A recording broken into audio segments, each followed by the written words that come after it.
এয়া হ'ল কণমানি পুথি। এয়া চাওক বিভিন্ন TLM বনাইছোঁ। ইয়াৰ লিটাৰেচি TLM আৰু এইফালে আছে মেথছ TLM আৰু এইফালে চাওক এনেকৈ ধুনীয়া ধুনীয়া TLM বনাবলৈ ট্ৰাই কৰিছোঁ। এইফালে এপাহ ফুল, এইফালে নাম্বাৰছ আছে আৰু এয়া হ'ল কণমানি পুথি।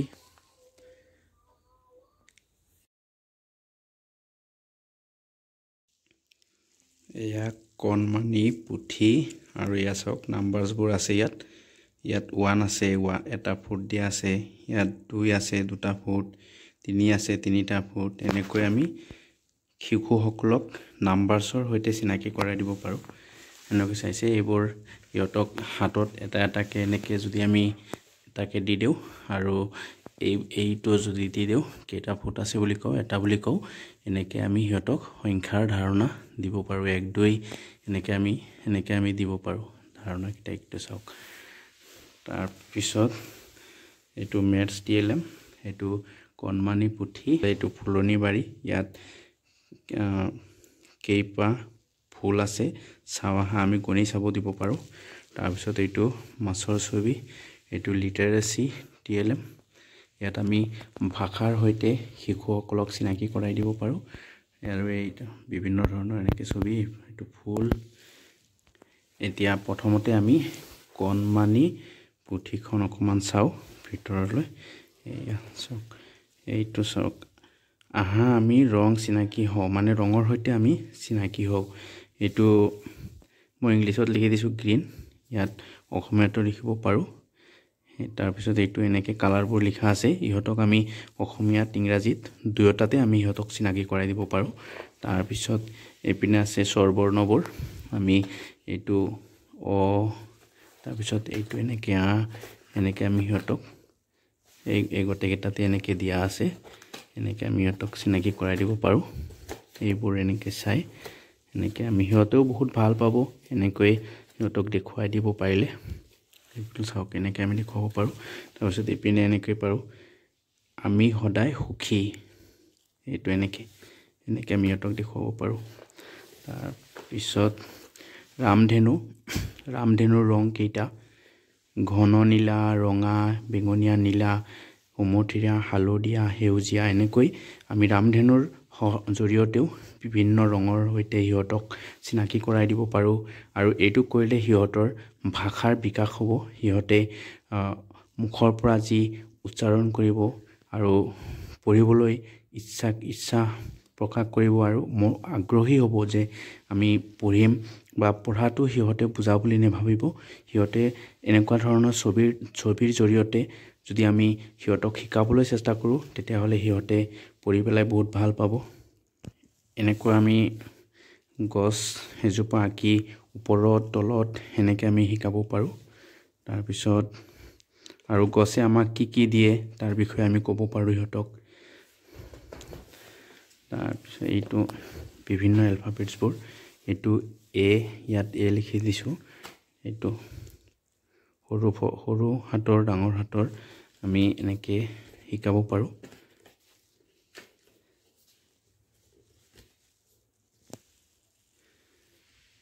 এনেকৈ আমি সিহঁতক শিকাব পাৰোঁ, এনেকৈ কাৰ্ডবোৰ বনাই। তাৰপিছত এইফালে এৰ পৰা জেডলৈকে লিখিছোঁ, লিখি পেলাই আমি এনেকৈ দেখুৱাই দিব পাৰোঁ সিহঁতক। আৰু এইটো কৰিলে এইটো সিহঁতে খেল বুলি ভাবিব, পঢ়া বুলি নাভাবিব। আৰু খেল বুলি ভাবি, যিহেতু শিশুসকলে খেল ভাল পায়, গতিকে খেল বুলি ভাবি সিহঁতে পঢ়িবলৈ অধিক আগ্ৰহী হ'ব। জেডলৈকে আছে। লিটাৰেচি TLM প্ৰথম শ্ৰেণীৰ পৰা 3য় শ্ৰেণীলৈকে হ'ব এইটো। ইয়াত চাওক, আমি এইবোৰৰ সৈতে চিনাকি কৰাই দিব পাৰোঁ। ইয়াত এইটো ঐৰাবত, এইটো একটেল, এনেকৈ এইটো অকণ, এইটো অমৰা, এনেকৈ আমি সিহঁতক দেখুৱাই দিব পাৰোঁ। এইটো কৰিলে সিহঁতৰ ভাষাৰ বিকাশ হ'ব, শিশুসকলৰ তাৰপিছত ব্যঞ্জন বৰ্ণৰ সৈতে আমি এনেকৈ ধুনীয়াকৈ বনাই পেলাই ইয়াৰ ভিতৰত আমি লিখি দিছোঁ এইটো ক খ এনেকৈ তাৰপিছত এইকেইটাৰ গোটেইকেইটাৰ ভিতৰত আমি এনেকৈ লিখি দিছোঁ এনেকৈ লিখি দিলে সিহঁতে এইবোৰ চাই পঢ়িবলৈ অধিক আগ্ৰহী হ'ব আৰু পঢ়া যেন অনুভৱ নহ'ব শিশুসকলে ভাবিব সেয়া যেন তেওঁলোকে খেলি আছে তাৰপিছত আমি এইবোৰ এনেকৈ তাৰপিছত শিশুসকলে নজনাকৈ আমি সিহঁতক বিপৰীত শব্দ শিকাব পাৰোঁ যেনেকৈ মা দেউতা ককা হ'লে আইতা বিপৰীত শব্দ সুখ হ'লে দুখ তাৰপিছত ওখ হ'লে চাপৰ শকত হ'লে ক্ষীণ আমি শিশুসকলক এনেকৈ শিকাব পাৰোঁ সাংখ্যিক ধাৰণা দিব পাৰোঁ শিশুসকলক এইটো 1 ইয়াত এটা মাছ আছে কেইটা মাছ আছে আমি গণিব দিব পাৰোঁ এটা আছে 1 সেইটো এটা মাছ দুটা মাছ আছে ইয়াত 2 বা 2 এনেকৈ তিনিটা মাছ আছে 3 ইংৰাজীত লিখি দিলোঁ এনেকৈ আমি পাৰোঁ অসমীয়াটো লিখি দিব পাৰোঁ তাৰপিছত ইয়াতে এটা ফুল আছে 1 দুটা ফুল আছে 2 ইয়াত তিনিটা ফুল আছে 3 এনেকৈ আমি সিহঁতক ফুলৰ সহায়ত বা এনেকৈ সংখ্যাৰ সৈতে সিহঁতক আমি চিনাকি কৰাই দিব পাৰোঁ তাৰপিছত এইফালে চাওক নাম্বাৰছ এইটো 1 এইটো এনেকৈ 1টো লিখি দিব পাৰোঁ 2 এইটো ইয়াত 2 এনেকৈ 3 এইটো 3 এনেকৈ গোটেইকেইটাতে লিখা আছে এইটো 9 এইটো এনেকৈ 9 এনেকৈ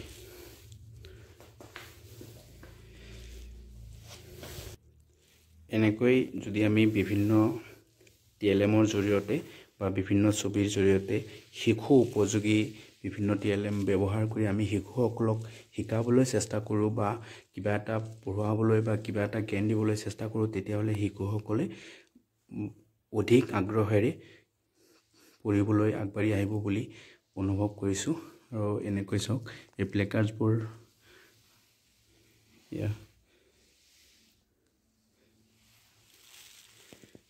থেংক ইউ কিবা যদি ভুল থাকে আপোনালোকে শুধৰাই দিব